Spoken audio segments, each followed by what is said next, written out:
This is a short story by Leo Tolstoy, The Imp and the Crust.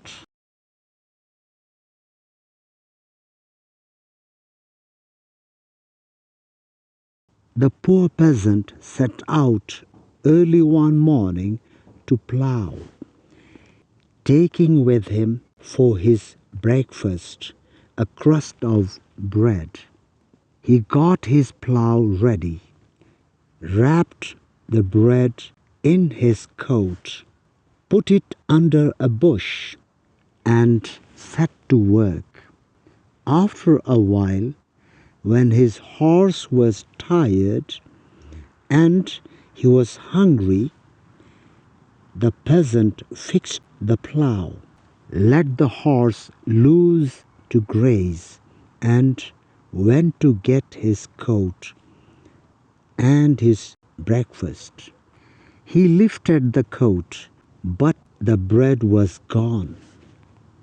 He looked and looked, turned the coat over, shook it out, but the bread was gone. The peasant could not make this out at all. "That's strange," thought he. "I saw no one, but all the same, someone has been here and has taken the bread." It was an imp who had stolen the bread while the peasant was ploughing. And at that moment he was sitting behind the bush, waiting to hear the peasant swear and call on the devil. The peasant was sorry to lose his breakfast, but "It can't be helped," said he. "After all, I shan't die of hunger. No doubt whoever took the bread needed it. May it do him good." And he went to the well, had a drink of water, and rested a bit. Then he caught his horse, harnessed it, and began ploughing again. The imp was crestfallen at not having made the peasant sin, and he went to report what had happened to the devil, his master. He came to the devil and told how he had taken the peasant's bread, and how the peasant, instead of cursing, had said, "May it do him good." The devil was angry and replied, "If the man got the better of you, it was your own fault. You don't understand your business. If the peasants and their wives after them take to that sort of thing, it will be all up with us. The matter can't be left like that. Go back at once," said he, "and put things right. If in 3 years you don't get the better of that peasant, I will have you ducked in holy water." The imp was frightened. He scampered back to earth, thinking how he could redeem his fault. He thought, and at last hit upon a good plan. He turned himself into a laboring man and went and took service with the poor peasant. The first year he advised the peasant to sow corn in a marshy place. The peasant took his advice and sowed in the marsh. The year turned out a very dry one, and the crops of The other peasants were all scorched by the sun, but the poor peasant's corn grew thick and tall and full-eared. Not only had the grain enough to last him for the whole year, but he had much left over besides. The next year, the imp advised the peasant to sow on the hill, and it turned out a wet summer. Other people's corn was beaten down and rotted, and the ears did not fill. But the peasant's crop up on the hill was a fine one. He had more grains left over than before, so that he did not know what to do with it all. Then the imp showed the peasant how he could mash the grain and distill spirit from it, and the peasant made strong drink and began to drink it himself and give it to his friends. So the imp went to the devil, his master, and boasted that he had made up for his failure.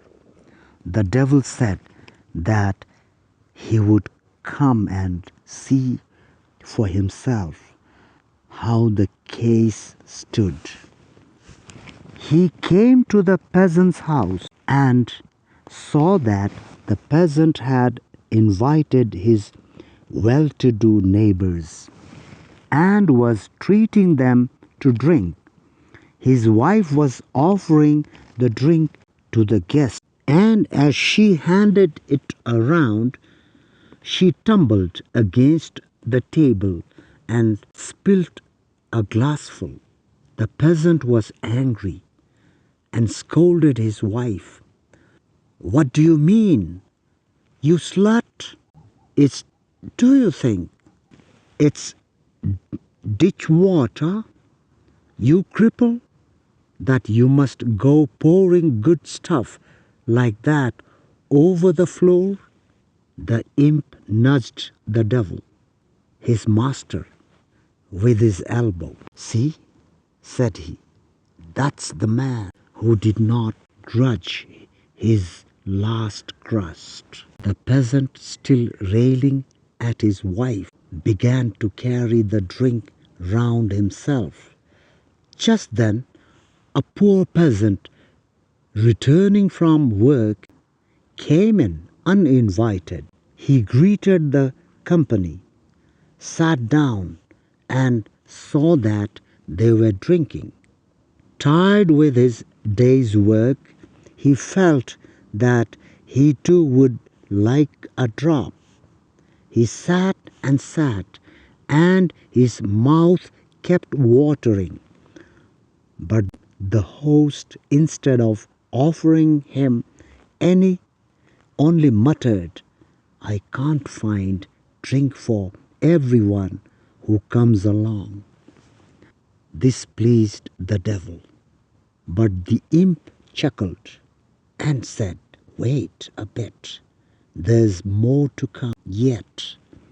The rich peasants drank, and the host drank too, and they began to make false, oily speeches to one another. The devil listened and praised the imp. "If," said he, "the drink makes them so foxy that they begin to cheat each other, they will soon all be in our hands." "Wait for what's coming," said the imp. "Let them have another glass all round. Now they are like foxes, wagging their tails and trying to get round one another. But presently you will see them like savage wolves. The peasants had another glass each, and their talk became wilder and rougher. Instead of oily speeches, they began to abuse and snarl at one another's noses. And the host joined in the fight, and he too got well beaten. The devil looked on and was much pleased at all this. "This is first rate," said he. But the imp replied, "Wait a bit. The best is yet to come. Wait till they have had the third glass. Now they are raging like wolves, but let them have one more glass, and they will be like swine." The peasants had their third glass and became quite like brutes. They muttered and shouted, not knowing why, and not listening to one another. Then the party began to break up. Some went alone, some in twos, and some in threes, all staggering down the street. The host went out to speed his guests, but he fell his nose into a puddle, smeared himself from top to toe, and lay there grunting like a hog. This pleased the devil still more. "Well," said he, "you have hit on a first-rate drink, and have quite made up for your blunder about the bread. But now tell me how this drink is made." "You must first have put in fox's blood." That was what made the peasants sly as foxes. "Then I suppose you added wolf's blood." That is what made them fierce like wolves. "And you must have finished off with swine's blood to make them behave like swine." "No," said the imp, "that was not the way I did it. All I did was to see that the peasant had more corn than he needed. All I did was to see that the peasant had more corn than he needed. The blood of the beasts is always in man, but as long as he has only enough corn for his needs, it is kept in bounds." While that was the case, the peasant did not grudge his last crust. But when he had corn left over, he looked for ways of getting pleasure out of it. And I showed him a pleasure, drinking. And when he began to turn God's good gifts into spirits for his own pleasure, the foxes, wolves, and swine's blood in him all came out. If only he goes on drinking, he will always be a beast. The devil praised the imp, forgave him for his former blunder, and advanced him to a post of high honor. 1886.